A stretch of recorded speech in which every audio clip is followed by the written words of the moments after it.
कौन है दलित लीडर इसमें? दलित नेता बहुत सारे कौन है नेता दलित लीडर इसमें आ रहा है? आप हमको बताइए ना।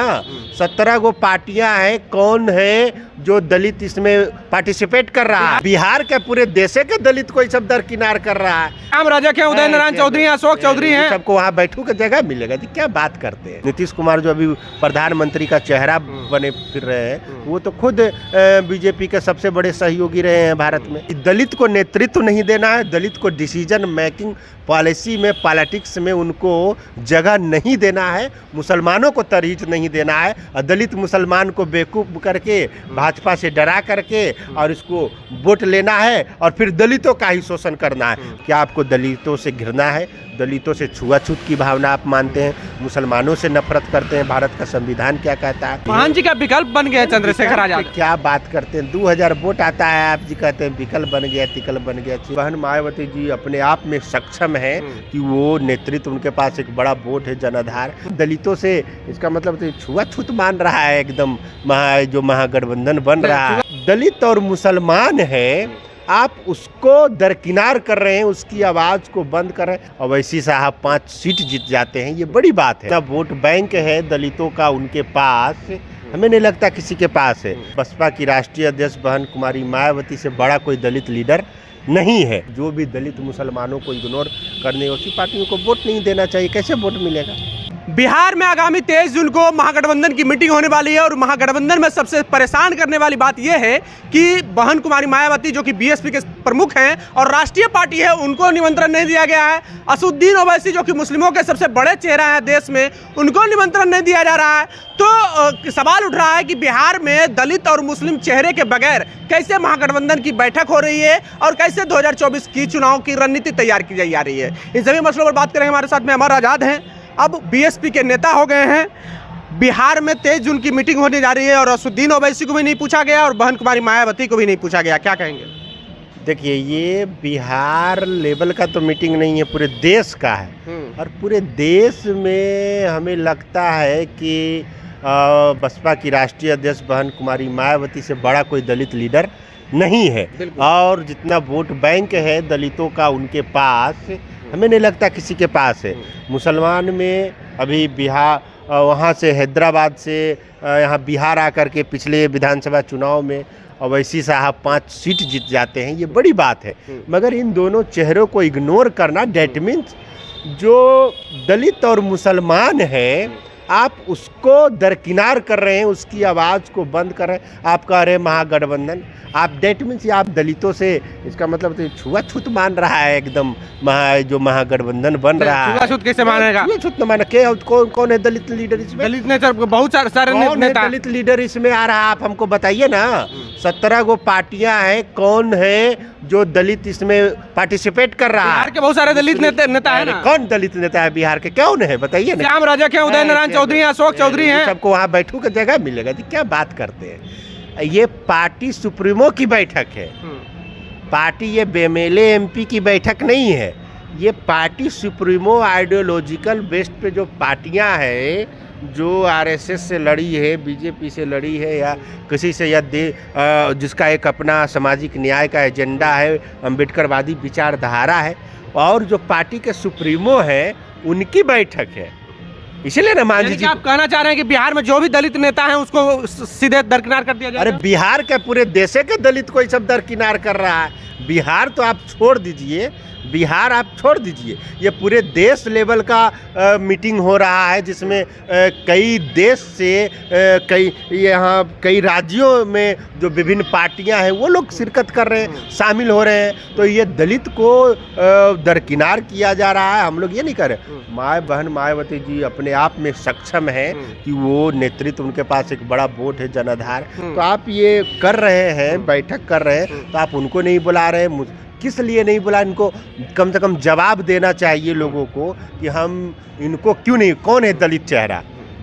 मैंने इस तरह से जैसे जीतनराम मांझी को पार्टी विलय करने के लिए कह दिया गया, तो देखिए जितनी भी छोटी छोटी पार्टियां हैं उनको तो पहले ये सब खत्म करना चाह रहा है, दूसरा कोई क्या खत्म करेगा। जीतनराम मांझी के विषय में कहा गया कि इधर के बात उधर कर रहे थे, महागठबंधन की बात भाजपा में जाके बोल रहे थे, इस वजह से। अच्छा, 17 साल मुख्यमंत्री नीतीश कुमार रहे उनके साथ गठबंधन में, उसके बाद इधर रहे, 2 बार पलटी भी मारे, और आप दूसरा को बोल रहे हैं, दलित को बोल रहे हैं, मांझी जी को बोल रहे हैं कि इधर से उधर बात कर रहे हैं। हो सकता है तो आप ही ऐसा करवा रहे होंगे, आप ही एजेंट बने हुए हैं। तो ये सब कुछ नहीं, ये सब सीध है कि दलित को नेतृत्व नहीं देना है, दलित को डिसीजन मेकिंग पॉलिसी में, पॉलिटिक्स में उनको जगह नहीं देना है, मुसलमानों को तरजीह नहीं देना है, और दलित मुसलमान को बेवकूफ़ करके भाजपा से डरा करके और इसको वोट लेना है, और फिर दलितों का ही शोषण करना है। आरक्षण भी हटा देना है, संविधान भी, छात्रवृत्ति भी समाप्त कर देना है, छात्रों को सड़क पे ला देना है, सब कुछ कर देना है। तो इन लोगों का मंशा सही नहीं है। एक सवाल उठ रहा है अमर जी कि बिहार आए थे चंद्रशेखर आजाद रावण भीम आर्मी के प्रमुख, वो सीएम से मिले हैं, हो सकता है उस बैठक में वो शामिल हो तो देश में राष्ट्रीय लेवल पर एक छवि जाएगा, मैसेज आएगा कि देश के सबसे बड़े, अभी कहा जा रहा है युवा के तौर पे चंद्रशेखर आजाद रावण है, तो उनको बुलाया जाएगा।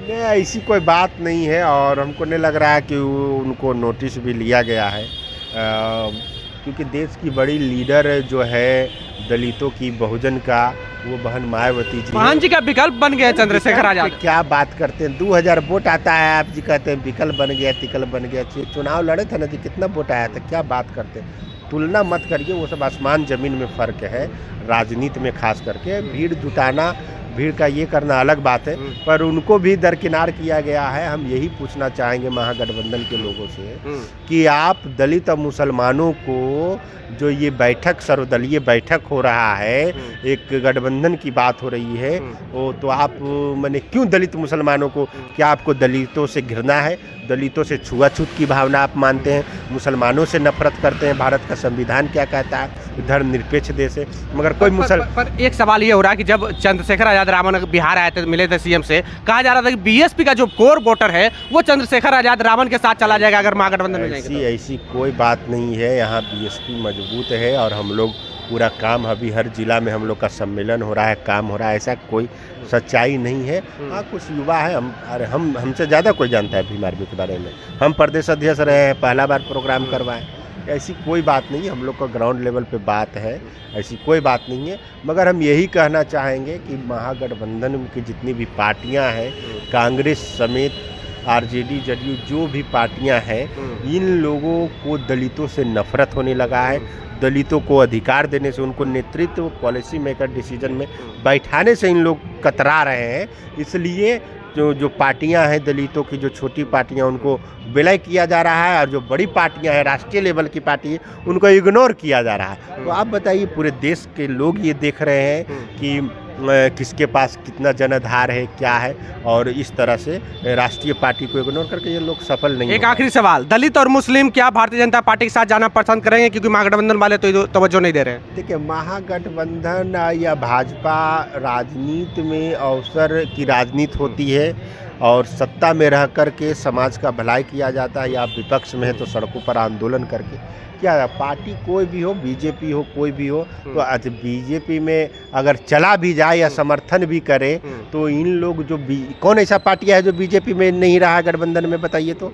आरजेडी को छोड़ करके और सब, कांग्रेस को छोड़ करके, और सब पार्टी, सभी का तो उसी का लोग तो इधर उधर से अप डाउन कर रहे हैं, वही लोग तो कर रहे हैं। नीतीश कुमार जो अभी प्रधानमंत्री का चेहरा बने फिर रहे हैं, वो तो खुद बीजेपी के सबसे बड़े सहयोगी रहे हैं भारत में।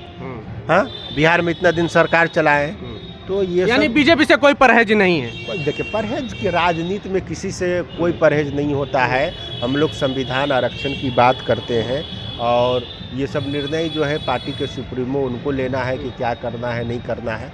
हम लोग अपना एक व्यक्तिगत बात बताते हैं, जो ग्राउंड लेवल पे बात है, जो भावनात्मक बातें हैं, पॉलिसी मेकर की जो बात है, उस पर हम लोग अपना काम करते हैं, और तो कोई बड़ी बात नहीं है। तो जो जितने भी लोग हैं, उनसे हम यही अपील करना चाहेंगे कि जो भी दलित मुसलमानों को इग्नोर करने, उसी पार्टियों को वोट नहीं देना चाहिए। कैसे वोट मिलेगा? चलिए, तो जो दलित और मुसलमानों को इग्नोर करके वोट बैंक की राजनीति करेगा, वो आगे नहीं बढ़ पाएगा, और भारतीय जनता पार्टी से कोई गुरेज भी नहीं है। क्या दलित और मुसलमान भारतीय जनता पार्टी के साथ जाना पसंद करेंगे? क्योंकि 2024 का चुनाव अब नज़दीक आने वाला है, और लगातार जो महागठबंधन के लोग हैं, ये लगातार ये बोल रहे हैं कि ये जो सरकार है दलित और मुस्लिम विरोधी है। बहरहाल, अगर दलित और मुस्लिम भारतीय जनता पार्टी के साथ जाते हैं तो क्या कुछ होगा राष्ट्र का, देश का समीकरण? आप अपनी प्रतिक्रिया कमेंट बॉक्स में जरूर दें। बने रहें जोहार हिंद के साथ। जय भीम, जय भारत।